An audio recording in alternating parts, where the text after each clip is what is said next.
오늘의 성경 말씀 마태복음 6장 12절로 15절 말씀. 우리가 우리에게 죄 지은 자를 사하여 준 것 같이 우리 죄를 사하여 주옵시고 우리를 시험에 들게 하지 마옵시고 다만 악에서 구하옵소서. 나라와 권세와 영광이 아버지께 영원히 있사옵나이다. 아멘. 너희가 사람의 과실을 용서하면 너희 천부께서도 너희 과실을 용서하시려니와 너희가 사람의 과실을 용서하지 아니하면 너희 아버지께서도 너희 과실을 용서하지 아니하시리라. 오늘 저는 여러분과 함께 우리에게 죄 지은 자를 사하여 준 것 같이 이 제목으로 은혜를 나누고자 합니다. 여러분, 하나님께서 용서해달라고 용서를 비신 적이 있습니까? 성경 전체를 통해서 보게 될지라도 하나님께서 한 번도 용서를 빌은 기사가 없습니다. 왜 그러냐? 하나님은 절대 완전하신 하나님이시기 때문에 하나님께서 실수하거나 죄를 지은 적이 없고 또 실수나 죄를 지을 수도 없습니다. 그렇기 때문에 하나님께는 용서가 절대로 필요하지 않습니다. 그러나 여러분과 나는 어떻습니까? 우리는 시시각각으로 용서를 빌고 용서를 받지 않고는 살 수가 없습니다. 왜 그러냐? 여러분과 나는 지극히 불완전한 존재인 것입니다. 이렇기 때문에 우리는 말과 행동과 생활에 끊임없이 실수하고 죄짓고 실패합니다. 이렇기 때문에 우리는 용서를 받지 않고는 우리의 존재가 이 땅에서 살아갈 수가 없는 것입니다. 여러분, 어린아이가 그런 말을 막 배우기 시작해서 한 발자국 두 발자국 옮기는데 잘 걷지 못하고 넘어진다고 그냥 부모들이 막 후려 때린다면은 어린아이는 그만 겁을 집어먹고서 다시는 그런 말을 배우려고 하지 않기 때문에 걷지 못하고 말 것인 것입니다. 비록 넘어지고 또 넘어져도 자꾸 격려를 하고 용기를 북돋아주면 그 어린아이는 나중에 걸을 수 있는 것을 배우는 것입니다. 세상살이에 여러분, 실패하는 사람이 어디 있습니까? 이 세상에 손내는 것마다 척척 그대로 다 성공한다면 이 세상에 실패자가 어디 있겠습니까? 그러나 우리는 삶을 살면서 끊임없이 실패합니다. 실패할 때마다 우리는 실패했기 때문에 이제는 절망이라고 인생을 포기하지 않습니다. 실패하면 다시 일어나서 새로운 용기와 희망을 가지고 실패한 것은 뒤로 던져버리고 용서하고 재기해서 전진해 나가는 것입니다. 이와 같이 행복하고도 성공적인 인생을 살기 위해서는 우리는 용서받고 용서해 주는 것이 절대로 필요한 것입니다. 인생에 용서 없이 성공적인 삶을 살아갈 수 있는 사람은 한 사람도 없는 것입니다. 그렇기 때문에 우리 하나님은 용서의 하나님인 것입니다. 나는 오늘 여러분에게 우리가 우리에게 죄 지은 자를 사하여 준 것 같이 우리의 죄를 사하여 주시옵소서라고 기도하라고 한 예수님의 그 심정을 여러분과 함께 나누어 알아보고자 하는 것입니다. 첫째로 우리 하나님께서는 용서하시기 위해서 여러분과 나를 부르신 것입니다. 성경에 보면 하나님께서 에덴을 지으시고 하나님의 형상과 모양대로 지음받은 완전한 인간 아담을 지어서 그곳에 살게 했지만은 그가 마귀의 꾀임에 받아서 하나님을 반역하고 배반하고 범죄하고 난 다음에 뻘거벗은 수치를 느끼게 되어서 그가 하나님의 얼굴을 피하여 숨었었을 때 하나님이 에덴에서 찾아오셨습니다. 아담아 내가 어디 있느냐? 아담이 내가 벌거벗어 부끄러워 숨었나이. 여러분, 오늘날도 우리가 죄를 짓고 나면은 우리가 양심이 벌거벗은 것처럼 수치를 당하는 것 옛날이나 지금이나 다른 바 없습니다. 그래서 하나님께서는 아담을 그 부끄러움에서 면하게 해주시기 위해서 짐승을 잡아서 에덴 동산에서 죽였습니다. 짐승의 울부짖는 소리가 나고 그 짐승의 피를 에덴 동산에서 흘리고 그 가죽을 벗겨서 아담과 하와를 위해서 벌거벗은 수치를 가리하는 옷을 입혀서 내어버렸습니다. 이것은 크나큰 상징적인 의미가 있습니다. 왜냐하면 죄를 지은 사람을 위해서 대신 짐승이 피를 흘려 죽고 그 가죽을 벗겨서 옷을 입혀서 내보낸 것은 장차 죄 지은 인류를 위해서 하나님께서 그 아들 예수님을 어린 양으로 보내셔서 우리 대신하여 십자가에서 피를 흘려 죽으시고 그 피값으로 죄를 다 갚고 예수의 이로운 옷을 벗겨서 우리에게 입혀줄 것을 주님께서 벌써 에덴에서 상징적으로 보여주신 것입니다. 이렇기 때문에 하나님께서 예수님을 이 땅에 보낸 것은 여러분과 나의 죄를 용서하고 우리를 의롭게 만들어서 하나님 앞에 서서 구원을 얻도록 하기 위해서 그렇게 하신 것입니다. 예수님의 복음사역 중에 가장 위대한 것은 예수님께서는 한 사람도 정죄하지 않았다는 것입니다. 주님께서는 누구든지 회개하고 나오는 사람마다 다 용서해 주었지 주께서 붙잡아서 회개하는 사람을 정죄한 적이 없습니다. 한 번은 예수께서 성전들에서 말씀을 전개하고 있는데 갑자기 바리새 교인, 사두개 교인, 율법사들이 가늠하다가 현장에 잡혔다는 여자 한 사람을 무자비하게 끌고 와서 발길로 차면서 예수님의 발 앞에 던졌습니다. 그리고 예수께 이렇게 헤어나갈 수 없는 질문을 해서 올무에 잡으려고 하셨습니다. 주여, 이 여인은 가늠하다가 현장에서 잡혔습니다. 모세의 율법에 기록하기를 이런 여자는 돌로 쳐서 죽이라고 했는데 선생은 무엇라고 말하나이까? 선생은 어찌하겠나이까? 그럴 때 예수님께서 아무 말도 아니하시고 허리를 굽혀서 땅에 글을 썼습니다. 성경에는 무슨 말을 썼다고 안 했지만 틀림없이 예수님은 십계명을 다 적었을 것입니다. 그럴 때 사람들은 성화같이 외쳤습니다. 선생이요, 선생은 이 여자를 어떻게 하겠나이까? 그때 예수님께서 고개를 들어 그 불타는 눈길로 한 사람 한 사람하고 얼굴을 마주쳐 보시고 난 다음에 주께서 말씀하십니다. 너희 중에 누구든지 죄 없는 자가 돌을 먼저 들어서 이 여자를 쳐라! 그러시고 난 다음 주님께서 허리를 굽혀서 손가락으로 또 글을 쓰기 시작했습니다. 좌우간 무슨 글을 썼던지 간 예수님의 손가락에 글 쓰는 것을 보고 혼비백산을 한 무리들이 모두 다 돌과 몽둥이를 버려주고 도망을 쳤으니 주께서 무슨 글을 썼다고 생각됩니까? 십계명에 비추어 보아서 그들이 지은 죄악을 틀림없이 주님께서 손가락으로 하나하나 다 기록해냈습니다. 이것을 어깨너머로 읽은 이 사람들은 이 여자를 돌로 쳤다가는 그 다음 자기들도 모조리 돌에 맞을 수밖에 없기 때문에 그들은 혼비백산해서 다 달아나버리고 마는 것입니다. 한참 만에 예수님께서 허리를 들어 일어서서 보니까 모든 돌과 나무만 버려놓고 다 달아났습니다. 예수님께서 여자를 부르십니다. 여자여, 너희를 정죄하는 자가 있느냐? 소스라쳐 놀라서 이 여자가 고개를 들어 이리저리 두리번 살펴보니 아무 사람도 없습니다. 여자가 놀라서 예수를 쳐다보았습니다. 그 얼굴은 상기되고 울어서 눈은 충혈되어 있었습니다. 옷은 찢어졌습니다. 머리는 흩어졌습니다. 주여, 아무도 정죄하는 자가 없나이다. 예수께서 불쌍히 보시고 고개를 끄덕이시고 이 사람아, 나도 너를 정죄하지 아니한다. 너는 집에 돌아가서 다시는 이런 죄를 범하지 말라. 이 여자는 황황히 일어나서 옷매무새를 고치고 그는 집으로 돌아가면서 그 발걸음 따라 그는 몇 번이고 다짐하실 것입니다. 나는 예수로 말미암아 살았. 다시는 범죄하지 아니한다. 다시는 범죄하지 아니한다. 예수께서 이 세상에 오신 것은 사람을 심판하러 온 것이 아니라 용서를 받고 구원을 받기 위해서 이 땅에 오신 것입니다. 그렇기 때문에 용서에는 조건이 있습니다. 요한일서 1장 9절에 만일 우리가 우리 죄를 자백하면 저는 이쁘시고 이로우사 우리 죄를 사하시며 모든 불의하시 우리를 깨끗게 하실 것이라고 하는 것입니다. 여러분, 용서는 값없이 주는 용서는 없습니다. 예수님께서 이 가늠한 여자를 용서하시고 예수님께서 도적질하고 살인한 사람을 용서했는데 주님께서는 그 용서의 대가를 지불해야만 했었습니다. 기어코 주님께서는 모든 이 사람들의 죄와 불의와 추악과 저주와 절망과 죽음을 한 몸에 걸머지시고 이 사람들의 대가를 지불하기 위해서 빨개벗긴 채로 십자가에 올라가서 하나님께 버림을 당하고 하늘과 땅 사이에 매달려서 살찌고 피 흘려서 고난당함으로 이 죄가를 도말하신 것입니다.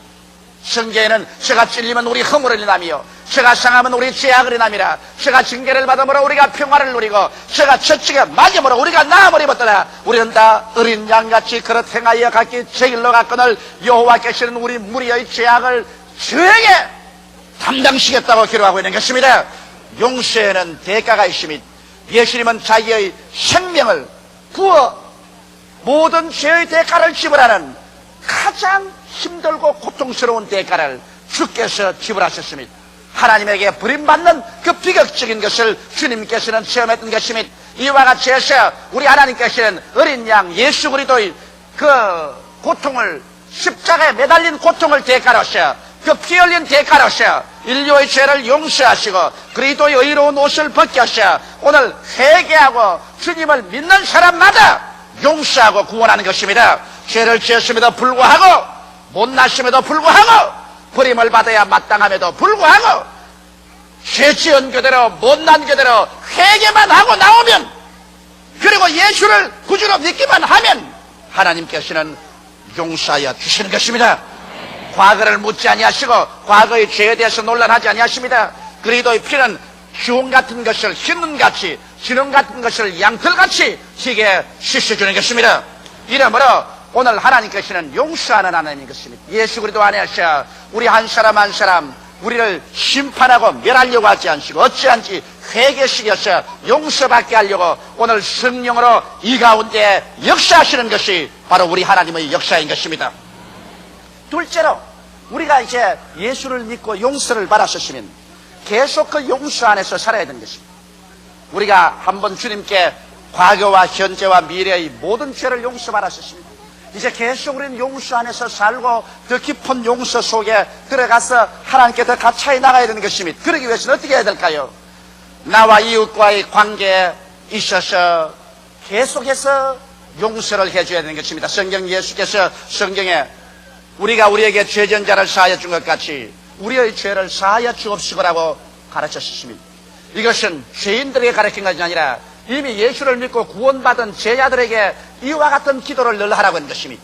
이제 우리가 한번 구원의 용서를 받고 난 다음 계속 우리가 깊이 용서받고 하나님께 깊이 사랑받고 은혜 받기 위해서는 우리가 용서 속에 살아야 되는 것입니다. 이 용서 속에 살기 위해서는 내가 하나님께 용서를 구하는 것과 같이 내가 남의 죄를 용서해 주어야 하나님의 용서를 계속 받을 수 있다는 것입니다.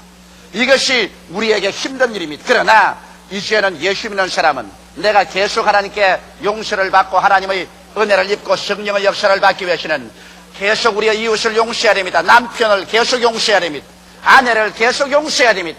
자녀를 용서하고 부모를 용서하고 내가 이웃이 내게 범죄할 때 그것을 계속 용서하면서 나가야 될 용서의 무거운 책임을 걸머지고 있는 것입니다.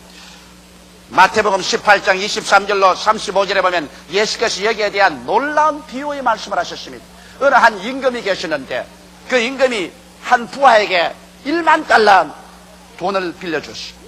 그런데 그 부하가 1만 달란트를 갚을 수가 없었습니다. 돈을 갚을 날이 왔는데 돈을 갚을 생각도 못하고 갚을 돈도 없으니까 임금이 명령을 해서 그 모든 처자를 다 잡아 종으로 팔고 그의 집과 재산을 다 팔아서 빚을 갚도록 하라고 명령하셨습니다. 그러자 이 사람이 임금에게 와서 그냥 머리를 조아리고 임금님께 사정을 합니다. 임금님, 내게 말미를 주시옵소서. 시간만 주시면 내가 어찌하는지 이 빚을 갚겠나이다. 그러므로 시간을 주시옵소서 간청하고 사정했었습니다. 그러자 임금이 그를 측은히 여기시고 불쌍히 여기셨어요. 그래서 그 1만 달란트의 빚을 다 탕감해 줬습니다. 좋다. 나는 다 탕감한다. 이제는 너 안 갚아도 좋다. 그러므로 돌아가라. 그래서 이 사람이 1만 달란트 탕감을 받고 난 다음 아주 기분이 좋아서 밖으로 나왔는데 집으로 돌아오는 길에 자기와 동료한 사람을 만나는데 이 사람은 100데나리온 빚을 진 사람인 것입니다. 그 사람을 잡자마자 멱살을 쥐고서 야, 이 녀석아, 너 내게 100데나리온 빚진 것 갚아라. 내가 지금 사정이 여의치 못하고 도저히 생활이 안 되어서 100데나리온을 갚을 수가 없으니 시간과 말미를 주십시오. 이 자식아, 시간과 말미가 뭐냐 이 금방진 놈아. 100데나리온 썼으면 네가 갚아야 될 거 아니야. 네 갚을 때가 아니라 가만두는가 봐라. 그래서 그 사람을 목을 잡고 끌고 가서 감방에 쳐넣어버리고 말한 것입니다. 이 사실을 본 친구들이 이렇게 괘씸할 수가 있느냐. 자기는 임금님에게 1만 달란트 탕감을 받았으면서 불과 얼마 안 되는 100데나리온 빚진 친구를 이렇게 잡아서 감옥에 쳐넣을 수가 있느냐. 그래서 임금에게 가서 그것을 고발했습니다. 임금님이요, 당신이 1만 달란트 용서해준 그 사람은 자기 친구가 100데나리온 빚진 것도 용서해주지 못하고 그를 잡아서 감옥에 갇혔나이다. 임금이 보좌에 앉아서 이 말을 듣자마자 분노해서 일어나서 얼굴이 불그락 푸르락 하고 주먹을 불끈 쥐었다가 놓았다면서 그 녀석 당장 데려오너라. 부하들이 가서 끌고 와서 물어볼 뻔했습니다. 야, 이놈아, 너는 내게 1만 달란트 빚을 졌는데 네가 하도 사정을 하고 통곡을 하면서 용서해달라고 하면 내가 다 탕감해 주는데 이런 용서를 내게로 말하시면 너도 반드시 가서 너희 동료 100데나리온 빚진 사람도 너에게 용서해달라 할때 네가 너희 탕감하고 용서해 줘야 될 거 아니야. 너는 내게 1만 달란트 탕감 바라면서 어때 동료 100데나리온 빚진 사람을 잡아서 감옥에 넣느냐.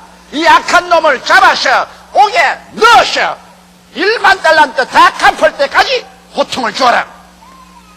이 예를 예수님께서 드시고 난 다음 주님께서 하신 말씀이 이와 같이 자기 이웃 사람의 죄를 용서하지 않는 사람을 천부께서는 이렇게 할 것이라고 말한 것입니다. 여러분 성경에는 말하기를 만일 우리가 이웃의 과실을 용서하지 아니하면 하나님도 우리의 과실을 용서해 주지 아니할 것이라고 그렇게 말한 것입니다. 이 세상에 사는 사람치고 여러분 용서가 필요 없는 사람은 한 사람도 없습니다. 우리는 모두 다 용서가 필요한 것입니다. 어떠한 사람이 이웃 사람하고 대단히 사이가 나빠서 말했습니다. 나는 절대로 용서해 줄 수 없다. 나는 이 녀석 절대로 용서해 줄 수 없다 말했습니다. 근데 목사님이 그분을 찾아가서 그러지 말고 용서를 해 주십시오. 그리고 넓은 마음을 품고 그 모든 죄를 다 사하여 주십시오. 그렇게 부탁을 하니까 나는 절대 할 수 없어요. 나는 내 눈에 흙이 들어가기 전에는 용서해 줄 수 없어요. 그러자 목사님이 정색을 딱 하고 그 사람을 여보시오.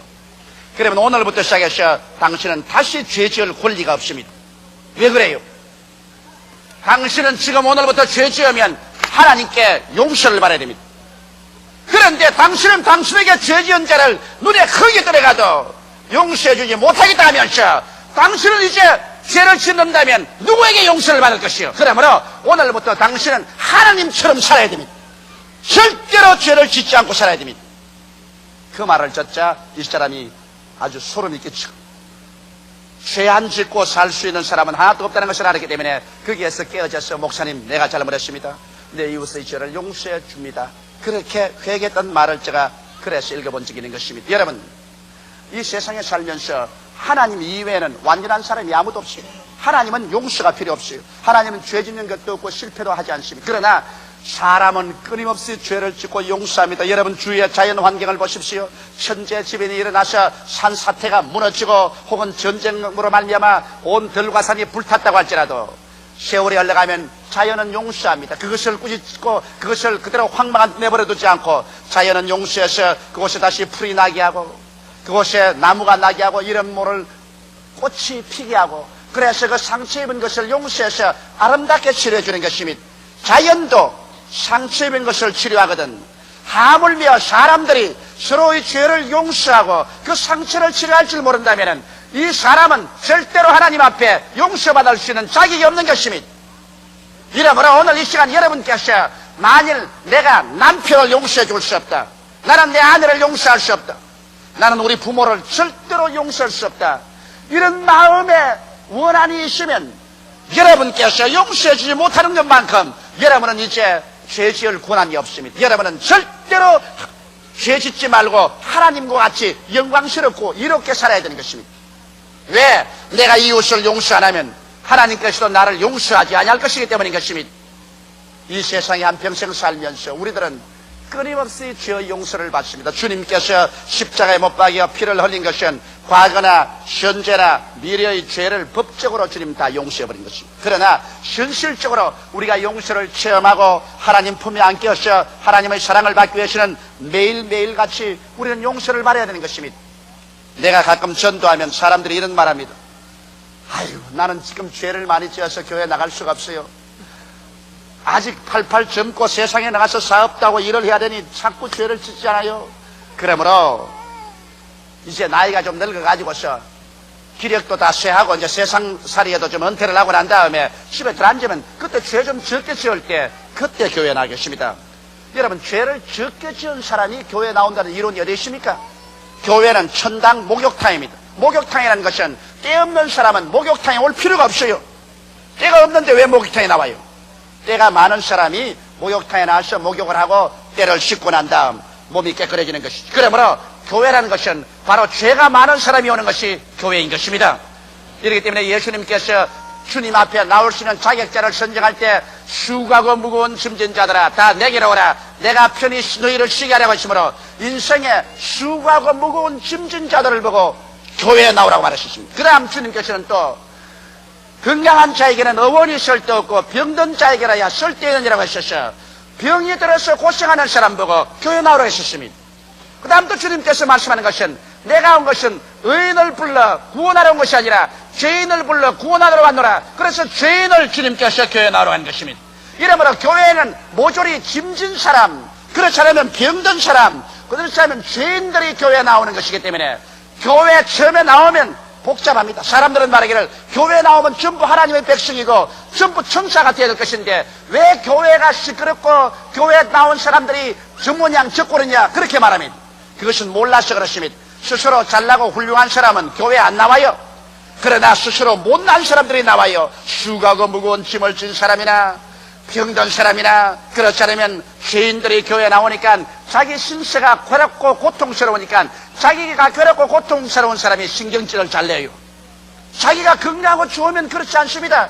이래서 처음 교회에 나온 사람들, 교회에서 천사들만 온 것처럼 알지만은 그렇지 않고 병들고 괴로운 사람들이 와서 그곳에서 주의 말씀을 듣고 치료를 받고 용서를 받고 축복을 받아서 영혼이 잘되게 되고 범사가 성통하게 되고 강건하게 되고 승리자로 변화되기 시작하는 것입니다. 이러기 때문에 여러분 교회는 주님께서 무궁무진하신 은혜와 사랑으로 우리를 용납하시고 오래 참으시고 구원하시는 것이 교회입니다. 저는 신학교 나왔어. 제일 처음 목회를 할 때 참 교회 와서 목회하니 괴로워요. 왜냐하면 세상에 못난 사람들만 다 교회에 모여오는데 어찌나 가시 노릇을 하는지. 그래서 내가 몇 번이나 기도할 때 하나님께 그랬습니다. 주님 그 벼락도 얻다가 뭐랍니까 하나님 아버지요. 아유 그 흔한 벼락 이때 좀 서십시오. 그냥 저 사람 좀 안 칩니까? 하나님이여 저 사람 좀 쥐어박지 않습니까? 저 사람 좀 벼라지 않습니까? 목회하면서 그런 기도를 하다 보니까 교회에 나오는 몇 사람 치고 벼락 안 맞을 사람 한 사람도 없어요. 모두 다 시험에 든 사람들이고 모두 다 괴로운 사람들이니까 다 괴로움을 끼치니까 그렇게 기도하다 보니까 교회에 나왔다가 모두 다 벼락 맞고 말 사람들인 것입니다. 그래서 제가 깨달았습니다. 하나님 교회라는 것은 병들고 괴롭고 외롭고 소외된 사람이 나오기 때문에 또 참고 또 기도하고 끝까지 참아서 한 사람도 멸망하지 않고 모두 다 용서를 받고 치료를 받고 변화를 받아 구원받게 하는 것이 하나님의 뜻인 줄 알았나이다. 할렐루야. 그래서 하나님께서 오래 참으심으로 말미암아 여러분과 나 같은 사람도 건져서 천국까지 데리고 가는 것입니다. 죄 지을 때마다 하나님께서 후려 때렸더라면 여러분과 나는 지금 뼈도 남지 않았을 것입니다. 그러나 죄 짓고 또 돌아오면 또 회개합니다. 그래서 베드로는 자기 생각에 아무리 용서해도 하나님이 그렇게 용서할까 싶어서 하나님이요 내 친구가 내게 범죄하면 큰 마음 먹고 7번 용서하면 되겠지요. 그러니까 주님께서 보고 이 사람아 내가 내게 말하니 하루에 7번씩 1번 범죄하고도 회개하고 돌아오거든 용서해 주어라. 베드로가 아마 깜짝 놀랐을 것이지만 자기 딸은 크게 마음 먹고 하루에 7번 용서하면 좋지 싶었는데 주님은 77이 49 하루에 490번 죄를 짓고 490번 회개하고 돌아가던 용서를 하시니 하루 490번 죄를 지으려면 부지런히 지어야 490번 짓습니다. 보통으로 490번 죄를 못 짓습니다. 그러면 하나님께서 이처럼 하나님의 마음은 여러분과 나를 용서해서 어찌한지 구원하기로 결심한 사람인 것입니다. 그럼 하나님께서 이렇게 용서하도록 결심했으면 여러분도 남편을, 아내를, 부모를, 자녀를, 이웃을 용서하는 여러분 되시기를 주 이름으로 축원합니다. 셋째로 여러분 용서할 때 우리에게 치료가 다가오는 것입니다. 미움과 분노는 최악의 파괴자인 것입니다. 오늘날 심리학자들은 말하기를 인간을 파괴하는 가장 무서운 정신적인 요소가 미움과 분노라는 것입니다. 내가 미워하면 내 마음속에 소화가 안 되고 벌써 잠이 안 오고 심장이 뛰고 고통이 다가오는 것입니다. 어떠한 의사는 의학협회에서 하는 말이 미움과 분노는 심장마비를 일으킨다고 늘 가르치고 분노하지 말라고 해놓은 한 다음에 토론 시간에 그만 자기 이론에 대해서 반대하는 사람이 니까 일어나서 벼락같이 성을 냈다가 그 자리에서 심장마비가 걸려서 죽었다는 기사를 읽어본 적이 있습니다. 미움과 분노는 우리를 치명적으로 파괴합니다. 그러므로 말미암아 우리는 언제나 용서를 빌어야 되는 것입니다. 우리가 남을 용서하려고 할 때 내가 치료를 받습니다. 내가 남의 얼굴에 흙 칠하려면 내 손에 흙 먼저 칠해야 되는 것처럼 남을 미워하거나 분노하려면 내 스스로 영혼 속에 쓴 물이 생겨야 되는 것입니다. 쓴 뿌리가 생겨야 되는 것입니다. 그러므로 남을 용서할 때 먼저 자아가 치료받아서 내 마음이 편안해집니다. 여러분 한번 생각해 보십시오. 부부간에 싸움하고 밤에 서로 등을 돌이켜서 둘이 누워있을 때 밤새도록 달콤한 잠이 없니까? 잠이 안 옵니다. 밤새도록 고통스럽신 것입니다. 용서해주면 내가 편안히 잠잘 수 있는 것입니다. 이러므로 용서해 주십시오. 우리 예수 믿는 사람은 부부간에 싸우고 용서하기 참 쉽습니다. 옛날에는 나 잘못해서 용서해지 이러면 개면 찍어서 프라이드도 있고 못하는데 우리 예수 믿는 사람은 꿇어앉아가 들으라고 하나님 아버지여 내가 잘못했나이다. 용서하여 주시옵소서. 그럼 직접 용서도 안 구하고 하나님을 통해서 제3자를 통해서 다 해결하고 마는 것입니다. 얼마나 좋은 기도 방법인지 알 수가 없어요. 그래서 용서를 할 때 자아가 치료받고 그 다음 이웃하고 이렇게 용서하니까 화목이 되고 내가 용서해주고 용서받으면 결과 화목이 되고 이래서 용서가 오면 하나님께서 그들에게 의로움을 주시는 것입니다. 용서한 사람에게 주님께서 깊은 의로움을 주어서 하나님의 깊은 품 안으로 들어올 수 있게 해주는 것입니다. 기도가 깊어질 수 있고 믿음이 깊어질 수 있고 하나님의 사랑의 용서를 통해서 깊어져서 하나님과의 교제가 깊어지고 강해지면 그 사람의 믿음의 역사가 활발하게 일어나서 무엇이든지 하나님께 주의 이름으로 구하는 것마다 얻을 수 있는 기적이 일어나게 되는 것입니다.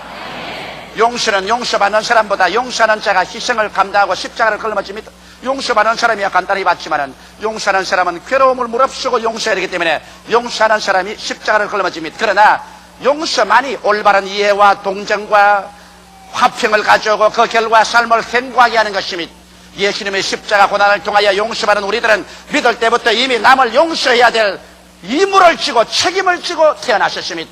우리 예수 믿는 사람은 내게 예수님이 용서해 준 것처럼 이제 나도 끊임없이 용서의 빚을 걸머쥐고 매일매일 이 세상을 살 동안에 용서하면서 살아가야만 하는 것입니다.